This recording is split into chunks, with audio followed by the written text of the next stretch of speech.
Good day, my name is Arabella Tamayo. I am part of Group 4. I will be starting this presentation by introducing our topic and objectives. Our study is entitled Effectiveness of Virtual Laboratories in Learning Experiment-Based Topics and Physics for Senior High School STEM Students at the University of the Cordilleras.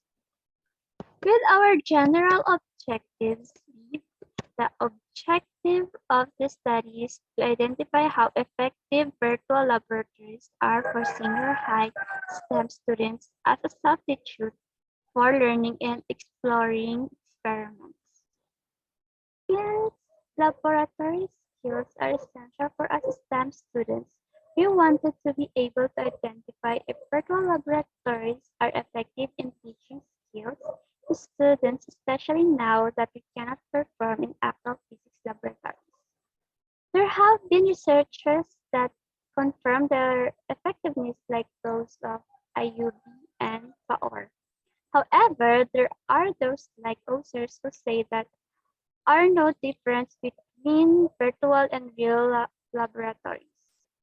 But in their case, they were given the same equipment and equal opportunities, which is different from the situation we are in now.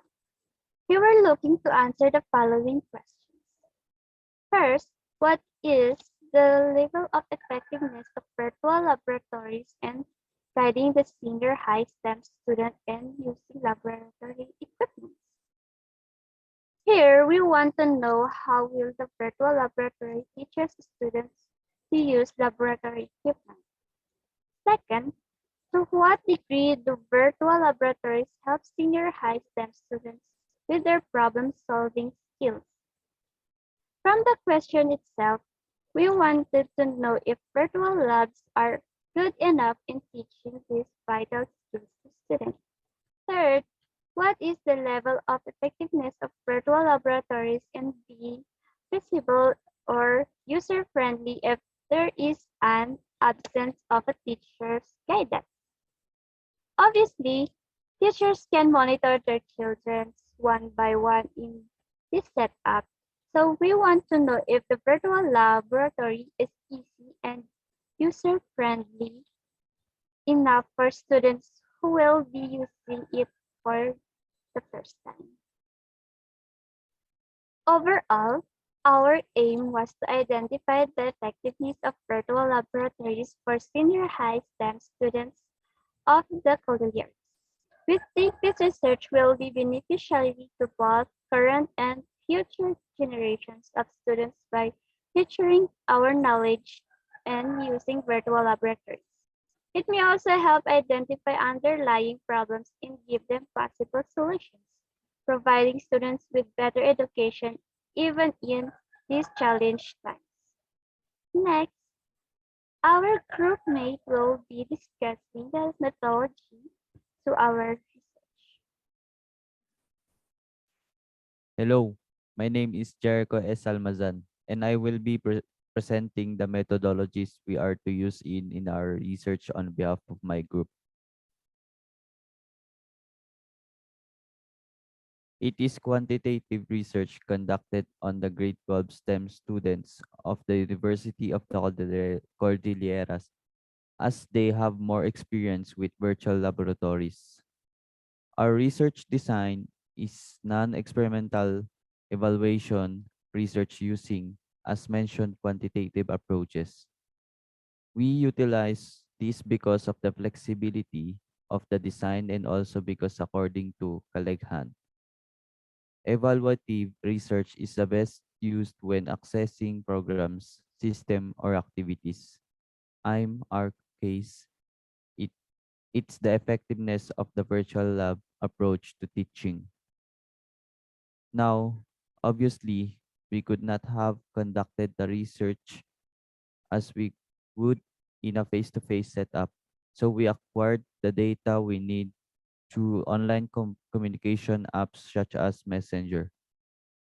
We will be using quota sampling since we cannot randomly select students. We are aware that not all students have been able to access virtual laboratories due to things like insufficient Wi-Fi connections. So we are only looking for those who have prior experience with using virtual laboratories and have familiarized themselves with the programs. Our estimated sampling size was around 50 to 60 students. The tool used was a survey questionnaire since it's best used to analyze the benefits and limitation of a subject according to Bertram. A survey was produced by modifying an already existing survey from Karagus, Osdener, and Mikri's research of evaluation of the usability of different virtual lab software used in physics courses in 2010. It was modified to both fit the topic as well as to make it more accessible for respondents, as the questionnaire will adopt the Likert scale with a 4-point response scale for the respondents to rate. Each question will have 4 options as shown, and of course, we observe ethical practices all through process. After gathering the data, analyze it by looking for the weighted mean using the formula below. The analysis for the survey is included in the appendices of the research paper.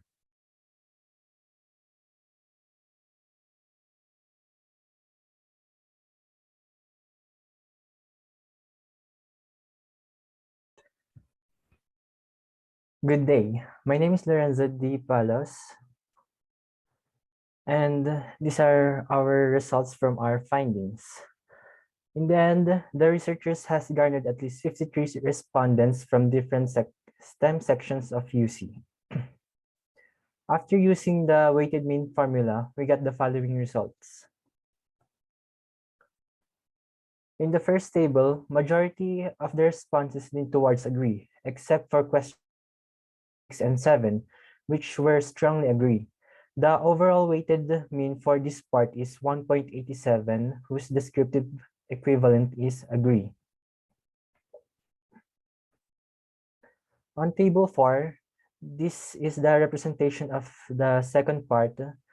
Here, even more agreed that the statement except for questions 4 and 6, it seems that this part did less well with the first part, but the responses were good altogether. The overall weighted mean for this one is 1.81, whose descriptive equivalent is also agree. For the last part, the responses equated to the same number of agree responses as the last part. Questions 1 and 4 have strongly agree. The overall weighted mean for the last part is the same as the first, which is 1.87, also equating to agree. Based on the results the researchers gathered, the majority of the STEM students answered agree, the second largest being strongly agree. This denotes that although it hasn't been quite an adjustment, students seems to fare well enough, yet since most answered only agree, a number of students seems to think that virtual laboratories were only suitable enough as substitute. Moving on to our summary and conclusion. So hello, my name is Abigail Dominic Andal, and I will be summarizing and concluding our research. Our research, entitled The Effectiveness of Virtual Laboratories in Learning Experiment-Based Topics in Physics for senior high school STEM students at the University of the Cordilleras, aims to identify how effective virtual laboratories are to senior high STEM students as a substitute for learning and exploring experiments.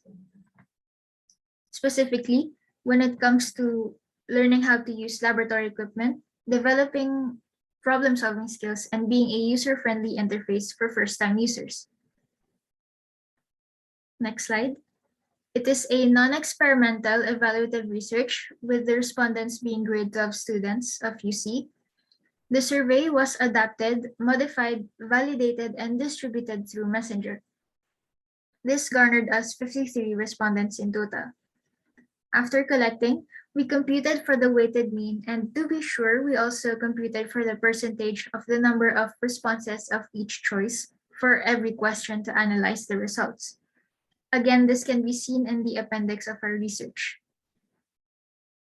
To conclude our research, more than half the respondents seemingly found the use of virtual laboratories accommodating enough as a temporary replacement.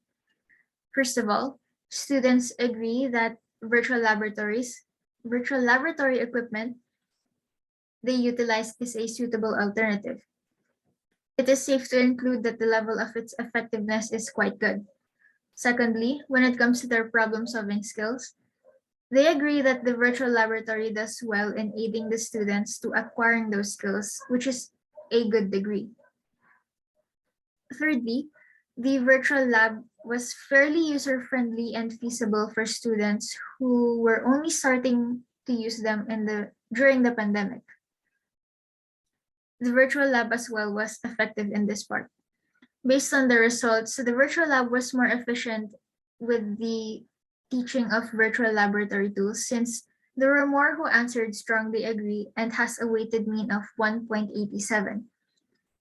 The least efficient was the teaching of problem-solving skills since it has a weighted mean of 1.81.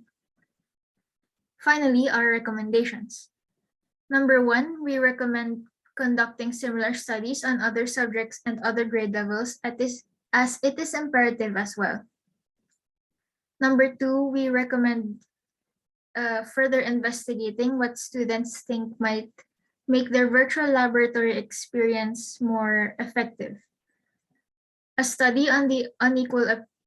Number 3, a study on the unequal privileges of students is also essential, especially in both urban and provincial places in a third world country, as this is another issue we found while conducting the research. That concludes our presentation. We will now be answering your questions. Thank you.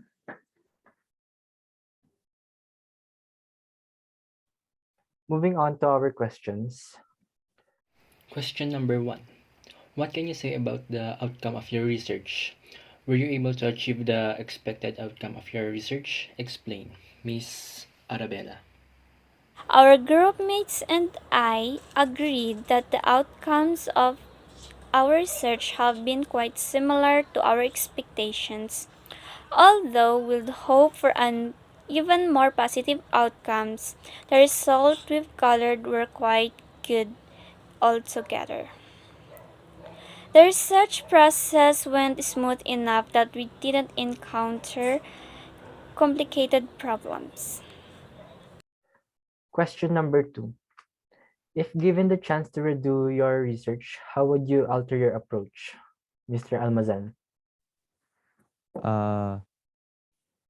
If I could redo our research, the thing that I want to alter is to have more effective data gathering approach.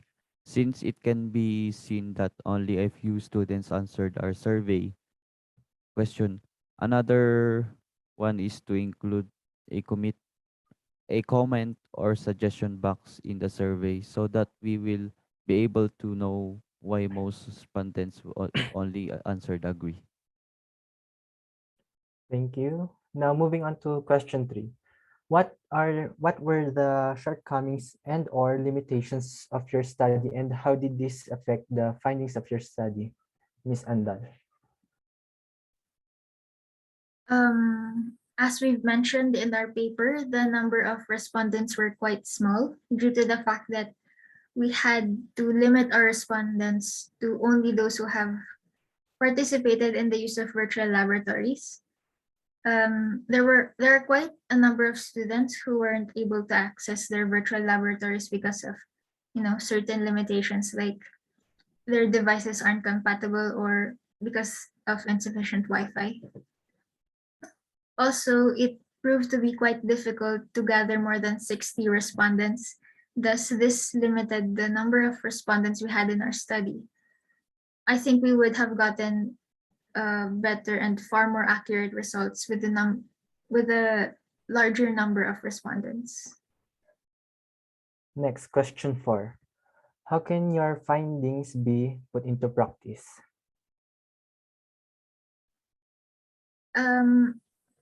we found out that students only found the questions agreeable instead of strongly agreeable. So with this, we were hoping to encourage ways on how to give the students a better virtual laboratory experience, since it is also their education that is being affected by their experience. So hopefully after integrating those ways, we would have the students would be more inclined to choose strongly agree. Thank you. And lastly, number 5, what do you intend to do after knowing the findings of your research or after doing your research, Mr. Palos? I intend to further study our research paper for us to be able to further or deeply understand whether the virtual laboratory is effective or ineffective toward as a substitute for grade 12 STEM students, and also for and also because many more questions on our topic are still unanswered. That's why I want to further study it. And another one is, if given the chance, I also want to take on the topics we recommended on our recommendations. Thank you.